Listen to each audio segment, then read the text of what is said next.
নমস্কাৰ ছাত্ৰ ছাত্ৰীসকল সকলোকে বিজ্ঞান ফৰ ইউ চেনেলটোত স্বাগতম জনাইছোঁ। মই আজি তোমালোকৰ কাৰণে লৈ আহিছোঁ এটা নতুন ভিডিঅ'। এই ভিডিঅ'ত মই তোমালোকক অসম জাতীয় বিদ্যালয়ৰ ক্লাছ 8ৰ অনুশীলনী 7A 10 নং কুৱেশ্যনটো শিকাম। চোৱা 10 নং কুৱেশ্যনটোত মুঠ 5টা প্ৰশ্ন আছে। এতিয়া আমি এটা এটাকৈ সমাধান কৰোঁ। 10 নং কুৱেশ্যনটো আমাক কি দিছে, মান উলিওৱা। চোৱা ইয়াত আমাক কি দিছে যে x² + y² + z² - 2xy + 2xz - 2yz ৰ যদি x = 1 y = 2 আৰু z = 3 হয় তেনেহ'লে আমাৰ ইয়াৰ পৰা কি মান উলিয়াবলৈ দিছে। সো একেবাৰে সহজ। সো আমি ইয়াক কি কৰিম, a + b + c whole square সূত্ৰত ল'ম। চোৱা আমি জানো কি a + b + c whole square সূত্ৰটো কি আছিল, a + b + c whole square সূত্ৰটো কি আছিল, a² + b² + c² + 2ab + 2bc + 2ca। So ইয়াতে প্ৰত্যেকটো ৰাশিয়ে কি থাকে, প্লাস থাকে। কিন্তু ইয়াতে আমাৰ দুটা ৰাশি কি আছে, মাইনাস আছে। তেনেহ'লে কি এই দুটাত থকা এই চলক দুটাৰ যিকোনো এটা চলক কি মাইনাস, সেইকাৰণে আমাৰ ইয়াত কি মাইনাস আহিছে। তেনেহ'লে আমি এই দুটা চাব লাগিব। চোৱা এই দুটা যদি আমি তুলনা কৰোঁ, চোৱা ইয়াতেও 2 আছে, ইয়াতেও 2 আছে, দুইটো সূত্ৰৰ মতে আহি চোৱা ইয়াতে 2 ইয়াতে 2 ইয়াতে 2 প্ৰত্যেকটো দুইটা আহিবই। তাৰপিছত x y এইটোত আছে কি xy, এইটোত আছে কি yz। তেনেহ'লে মিল কি আছে, চোৱা এইটোতো y আছে, এইটোতো y আছে, তাৰমানে কি এই yটো কি মাইনাস, তাৰমানে এই yটো কি মাইনাস। এতিয়া আমি ইয়াক সমাধান কৰোঁ। পূৰ্বত আমাক দিয়া আছে কি x² + y² + z² - 2xy + 2xz - 2yz। আমি এইটোক তেনেহ'লে এনেদৰে লিখিব পাৰোঁ যে x² প্লাছ এইটো কি মাইনাছ বুলি আমি ইয়াত তুলনা কৰি পাইছোঁ। তেনেহ'লে আমি এনেদৰে লিখিব পাৰোঁ প্লাছ -y²। এইটোক স্কোৱাৰ কৰিলে কি ইয়াতে প্লাছ আহিব শেষত। তাৰপিছত আমি এইটোক এনেদৰে লিখিব পাৰোঁ z², ইয়াতে কি প্লাছ 2 ইনটু ইয়াতে কি ab, মানে এইটো হৈছে a এইটো হৈছে b, তেনেহ'লে x আৰু b ঠাইত কি আছে -y আছে। তাৰপিছত কি হ'ব প্লাছ 2bc মানে -y ইনটু z। তাৰপিছত কি হ'ব 2ca মানে লাষ্টত কি আছে z আছে আৰু কি a মানে কি ইয়াতে x। এইখিনি লিখিলোঁ। এতিয়া চোৱা এইখিনি সমান কি এইখিনি, তাৰমানে এইখিনি সমান কি এইখিনি আহে। গতিকে আমি এইখিনিৰ পৰিৱৰ্তে আমি কি এইখিনি লিখিব পাৰোঁ। গতিকে আমি এইটোৰ ক্ষেত্ৰতো কি ইয়াতে এইটো হৈছে কি a, এইটো হৈছে a মানে a স্কোৱাৰটো বাদ দিয়ে, এইটো হৈছে b আৰু এইটো হৈছে c। তেনেহ'লে কি লিখিব পাৰোঁ, চোৱা তেনেহ'লে a + b + c, তেনেহ'লে ইয়াতে ঠাইত কি x, b ঠাইত কি -y আৰু c ঠাইত কি +z। এইখিনি লিখি আমি কি হোল স্কয়াৰ কৰিব পাৰোঁ। চ' এইখিনি আমাৰ কি লিখিব নালাগে, কাৰণ এইখিনি আমাৰ এইখিনি একে, এইটোক যদি আমি ভাঙো আমি এইখিনিয়ে পাম। গতিকে চ' আমি ইয়াতে x y z ৰ মান পাইছোঁ। x ৰ মান হৈছে কিমান 1 বিয়োগ y ৰ মান হৈছে কিমান 2 যোগ ইয়াতে যি চিহ্ন সেই চিহ্ন দিবা যোগ z ৰ মান হৈছে 3। এতিয়া যদি হোল স্কয়াৰ কৰি কিমান চোৱা ভিতৰত 1 আৰু 3 কিমান 4, 4ৰ পৰা 2 বিয়োগ 1 স্কয়াৰ, তেনেহ'লে 4ৰ পৰা 2 গ'লে কিমান 2 স্কয়াৰ কৰি কিমান আহে 4। গতিকে প্ৰথমটোৰ উত্তৰ হৈছে 4। এতিয়া আমি 10 ৰ b সমাধান কৰোঁ। চোৱা এতিয়া আমি এইটো সমাধান কৰিম। চোৱা পোনপ্ৰথমে আমাক দিয়া আছে কি a² + b² +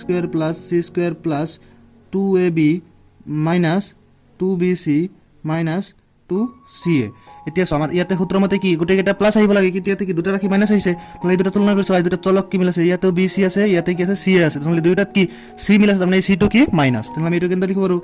a² + b² + -c²।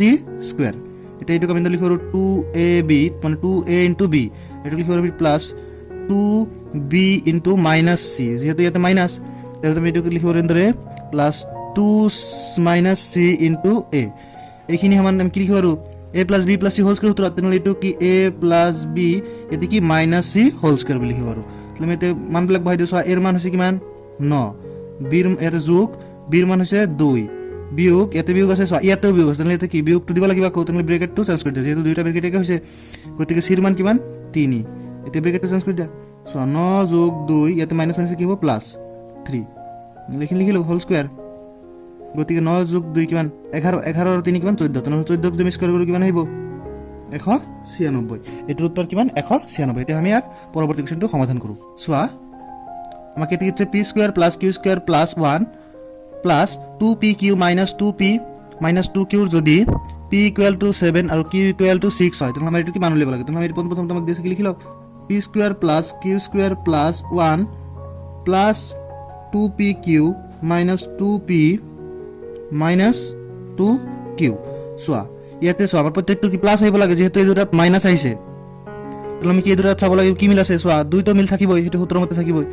p আৰু q চলক এটা মিলা নাই। চোৱা আমি ইয়াতে যদি লক্ষ্য কৰোঁ আমাৰ তিনিটা ৰাখি থাকে a + b + c, তেনেহ'লে ইয়াতে কেইটা ৰাখি আছে 3টা ৰাখি আছে। চোৱা এইটো এটা ৰাখি, এইটো এটা ৰাখি আৰু এইটো এটা ৰাখি, তেনেহ'লে ইয়াতে কি এইটো কি এইটোক আমি 1 স্কয়াৰ লিখিলে কি কোনো অসুবিধা নহয় গতিকে চোৱা এইবিলাকত কি হৈছে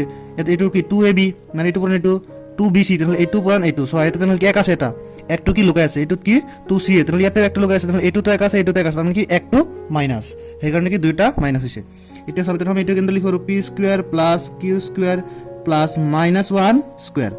প্লাছ 2p ইনটু q মানে 2ab গ'ল তাৰপিছত কি হ'ব প্লাছ 2bc মানে এইটো পুৰান এইটো তেনেহ'লে কি q পুৰান -1 তাৰপিছত কি হ'ব 2ca মানে c মানে হৈছে ইয়াতে -1 আৰু a মানে হৈছে কি p সো আইখিনি যে পূরণ করে কি আহিব সো আইটো 2pq ইয়াতে কি হ'ব প্লাস মানে মাইনাস এদৰে পূৰণ কৰিলে কি কি বাহে 2 কি বাহে সো আইটো লাস্টত আছে এটো কি ইয়াত আছে কি আছে গোটেইটা সো তুমি আমি এটো কেন লিখো p + q - 1 হোল স্কয়ার তুমি যদি ইয়াতে মান বহাই দিও সো p এর মান হৈছে কিমান 7 যোগ q এর মান হৈছে 6 বিয়োগ 1 হোল স্কয়ার ইয়াতে যদি আমি যোগ বিয়োগ করছো 7 6 কিমান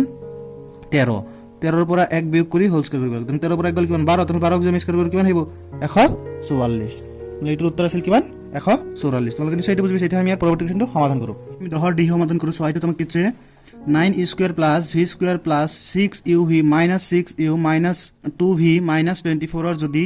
u equal to 6 are v equal to কি 3 তাহলে কোন প্রথমে কি দিয়েছে 9u square plus v square plus 6uv minus 6u minus 2v minus 24 so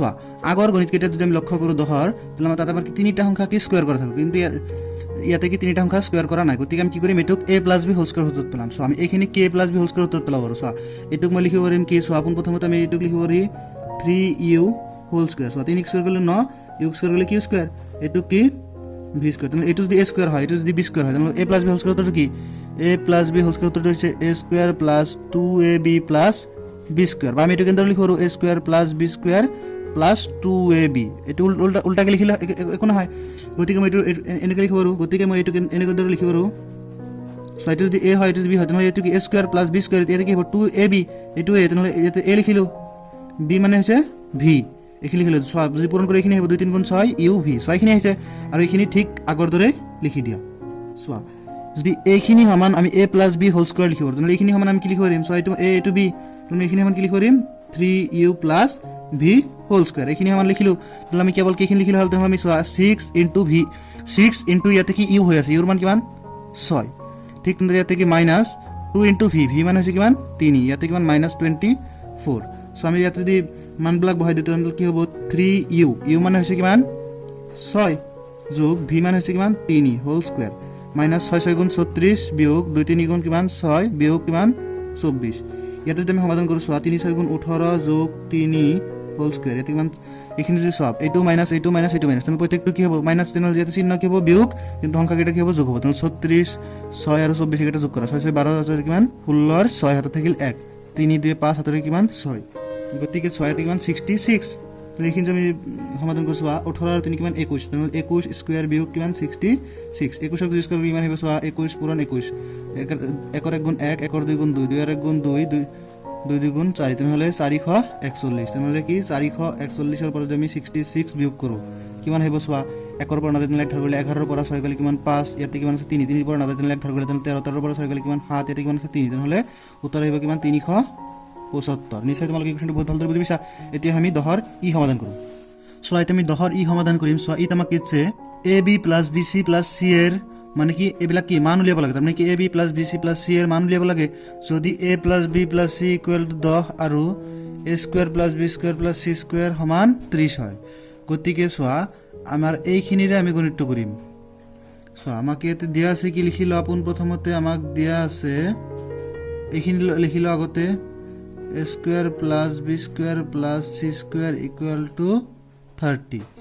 তারপর আমাক কি দিয়া আছে a + b + c = 10 আমি এইটোৰে গণিত কৰিম সবা এইটুক যে আমি উভয় পক্ষত বৰ্গ কৰো তেনহলে কি আমি এইটো পাম না পাম এইটো পাম আৰু কি বেলেগ বস্তু পাম সবা পোন প্ৰথমে আমি কি কৰিম এইটুক উভয় পক্ষক বৰ্গ কৰিম তেনহলে আমি এতে লিখিম যে উভয় পক্ষত বৰ্গ কৰি সহজে উভয় পক্ষত বৰ্গ কৰি তেনহলে কি লিখো a + b + c whole square + 10 square so a + b + c whole square যেম কৰো তেন সূত্ৰটো ভাঙিলে কি পাও a² + b² + c² + 2ab + 2bc + 2ca = 10 square মানে কিমান 100 মানে 100 এতিয়া সোয়া চোৱা a square plus b square plus c square মান আমাক দিয়া আছে কিমান 30 গতিকে আমি ইয়াতে 30 লিখিব আৰু ইয়াতে চোৱা 2 এইটোতো 2 এইটোতো 2 এইটোতো 2 গতিকে 2 মিল আছে গতিকে আমি ইয়াতে 2 কমন লওঁ তেনে আমি লিখিব আৰু ab plus bc plus ca লিখিব আৰু কাৰণ প্ৰত্যেকটো 2 আছে মই এবাৰ 2 লিখিছো মানে বাৰে বাৰে 2 লিখা দৰকাৰ নাই এফালে কিমান থাকিল 100 এতিয়া চোৱা এফালে এটো কি আছে যোগ এফালে গলে কি বিয়োগ আগতে তুমি ইয়াতে 30 যোগ 2 নকৰিবা 32 কৰিলে কিন্তু উত্তৰটো ভুল আহিব কাৰণ চোৱা ইয়াতে 2 ৰ লগত এটো কি আছে পূৰণ হৈ আছে পূৰণটো কি আগত কৰিব লাগে এইকাৰণে যদি যোগ কৰা তেনেহলে তোমাৰ উত্তৰটো কি আহিব ভুল আহিব গতিকে 30 টো কি কৰিম বাফলৰ পৰা সফল দিম গতিকে আমি লিখিব আৰু যে 2 into ab plus bc plus ca equal to 100 minus 30 চাবা এফালে এটো কি পূৰণ এফালে গলে কি হ'ব হৰণ গতিকে আমি লিখো ab plus bc plus ca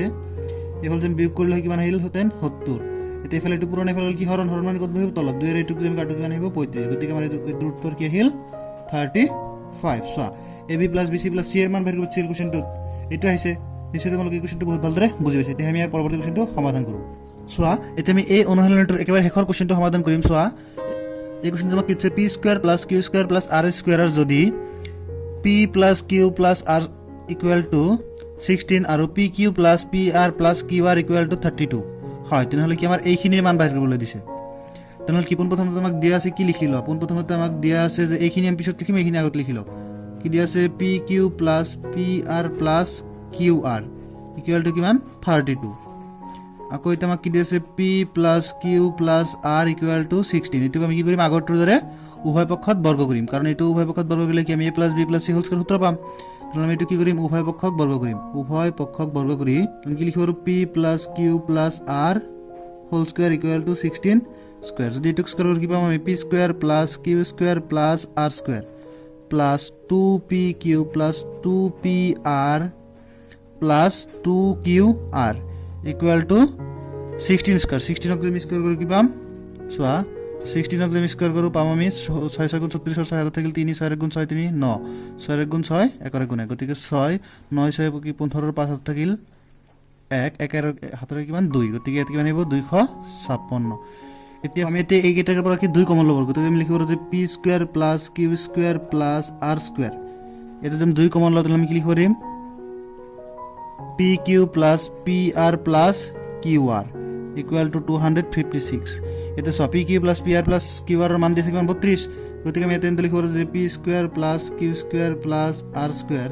plus 2 পূরণ এটো কি পূরণ হৈ আছে এতে পূরণ এখিনি মান কিমান 32 গতিকে এতে 32 লিখিব আৰু ইকুয়াল টু কিমান 256 গতিকে আমি লিখিব যে p square plus q square plus r square equal plus 2 দুয়ালত 32 পূরণ কৰি কিমান আহিব 64 আহিব গতিকে এটা থাকিল 256 গতিকে আমি লিখিব যে p square plus q square plus r square equal to কিমান 256 বিয়োগ 64 যদি আমি 256 ৰ পৰা 64 বিয়োগ কৰো কিমান আহিব চোৱা 6 ৰ পৰা 4 গলে কিমান 2 এতে 5 ৰ পৰা 9 দিনলৈ 11 গলে 15 ৰ পৰা 6 গলে কিমান 9 আৰু ইয়াতে কিমান আছে 1 গতিকে এটোৰ উত্তৰ আহিব কিমান 192 192 নিশ্চয় তোমালোকে কোৱেশ্চনটো বহুত ভালদৰে বুজি পাইছা যদি বুজি পাইছা নিশ্চয় ভিডিঅ'ত লাইক কৰিবা কমেন্ট কৰিবা তোমালোকৰ লগৰ বন্ধু-বান্ধৱীসকলৰ লগত ভিডিঅ'টো শ্বেয়াৰ কৰিবা আৰু যদি তুমি এই চেনেলটোত প্ৰথম আহিছা তেন্তে নিশ্চয় চেনেলটো সাবস্ক্ৰাইব কৰিবা কাষত থকা ঘণ্টাৰ বাটনটো দবাই দিবা যাতে পৰৱৰ্তী ভিডিঅ'ৰ নটিফিকেশ্যনটো বিতৰণ কৰিলে পাব পাৰা